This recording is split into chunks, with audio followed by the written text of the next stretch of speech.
of military leaders from troop contributing countries, the architects, the upholders, and the messengers of peace. You reflect the strength of an institution that has, for nearly 8 decades now, stood out as a beacon of hope in a conflict-ridden world, United Nations peacekeeping. As Foreign Minister of a country that has contributed immensely to this cause, I'm here to share our perspectives, not only on the challenges before us, but also on the principles that must guide us in shaping the future of global peace and security. India approaches peacekeeping from its civilizational ethos. We see the world as one family, a vision enshrined in the timeless phrase of Vasudhaiva Kutumbakam. This is not just cultural wisdom, but an outlook that anchors our worldview.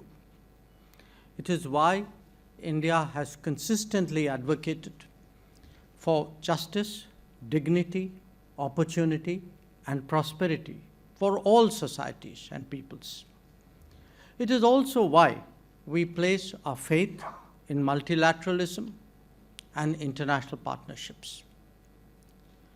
The global challenges we face, from pandemics to terrorism and economic instability to climate change, these challenges are interconnected and they transcend national borders. Our responses, therefore, must be more cooperation, transcending the competitive aspects of international politics. The natural starting point for such collaboration is the United Nations. I've just come back from New York after attending the 80th UN General Assembly.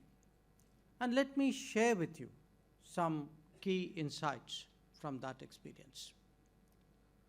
One, the United Nations today still reflects the realities of 1945, not of 2025. 80 years is a long time by any standards. And during this period, the UN membership has actually quadrupled. Two, institutions that fail to adapt risk irrelevance. Not just irrelevance, but eroding legitimacy and leaving us without recourse in times of uncertainty. Three, for the UN to be effective, it must reform, becoming more inclusive, democratic, participative, and, as I said, representative of today's world. And four, it must amplify the voices of the developing world and reflect the aspirations of the rising global South. The UN's legitimacy, and I would say the UN's credibility, depends on it doing so. Now, there is a strong desire among members of the UN for a reformed United Nations, including expansion of the permanent and non-permanent categories of membership of the Security Council. However, the process of reform itself is being used to derail that agenda. As a result, I'm sorry to say, historical injustices still continue. India affirms its commitment to assume greater responsibilities in a reformed United Nations and in a reformed multilateralism. Now, this brings me to the core of our discussions, UN peacekeeping. Since its inception, it has been a testament to what we can achieve when nations unite for a larger cause. Our peacekeepers have been really a powerful force for good. These brave sons and daughters put their lives on the line to protect civilians, to deliver humanitarian aid, and to support fragile peace processes. They are the real torchbearers of multilateralism. Now, let me honor today the more than 4,000 UN and 182 Indian peacekeepers who have made the ultimate sacrifice in the line of duty. They stand out as a testament to bravery, and their legacy remains a solemn call to action for all of us. We must ensure that their message lives on. Now, as you would all be aware, peacekeeping was not originally envisaged in the UN Charter. The very concept of peacekeeping has evolved over the years. Currently, it draws its mandate from the decisions of the UN Security Council. Changing geopolitical dynamics, the complexities of world affairs, and the nature of conflicts have all shaped the demands of peacekeeping. We all recognize that peacekeeping has been the flagship endeavor and the most effective instrument of the United Nations. When it comes to peacekeeping operations, allow me to flag 7 concerns for your collective consideration. 1, troop contributing countries as well as host states must be consulted while formulating mandates of peacekeeping missions. 2, peacekeeping can only be effective if mandates are commensurate with the resources allocated to the missions. 3, these mandates must always be realistic and always be clear. 4, the primary responsibility for protection of civilians still lies with the host state. 5, technology and peacekeeping go hand in hand and is, in fact, a force multiplier in peacekeeping operations. As a nation that has embraced innovation, let me underline that India stands ready to be a technology demonstrator to enhance the operational capacity of peacekeeping. 6, to address the needs of strategic communication, we must strive to counter mis- and disinformation. The role of ICT is therefore very important. And 7, paramount importance must be given to the safety and security of peacekeepers. We must always ensure that perpetrators of any attack on them must be brought to justice. Now, ladies and gentlemen, the nature of conflict has clearly changed. The clear lines of state-on-state warfare have been blurred. We often face on the ground a complex and ambiguous matrix of non-state actors, of armed groups, and of terrorist organizations. These entities operate outside the norms of international law, employ asymmetric tactics from IEDs to cyber warfare, making our work more dangerous and more unpredictable. The traditional role of a peacekeeper as a buffer between 2 warring states has also evolved significantly. Today, our peacekeepers must be prepared to protect civilians from harm, respond to humanitarian crises, and yet operate in environments where the enemy wears no uniform and respects no rules.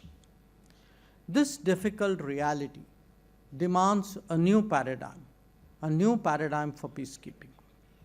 It requires enhanced training, sophisticated technology, and a reevaluation of our mandates. We must equip peacekeepers to deal with asymmetric threats, ensure their own safety, and yet deliver on their missions. That means investing in surveillance systems, protective gear, cyber capabilities, and mission preparedness of the highest standard.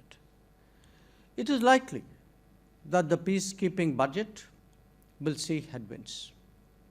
We will need to see how we can overcome this constraint while adhering to the core principles of maintenance of peace and security. This should also be an opportunity to undertake measures of making UN peacekeeping more financially and administratively rigorous, like winding down obsolete missions that have outlived their purpose. For India, participation in UN peace operations is a profound expression of our responsibility as a member state and of our belief in global commitments.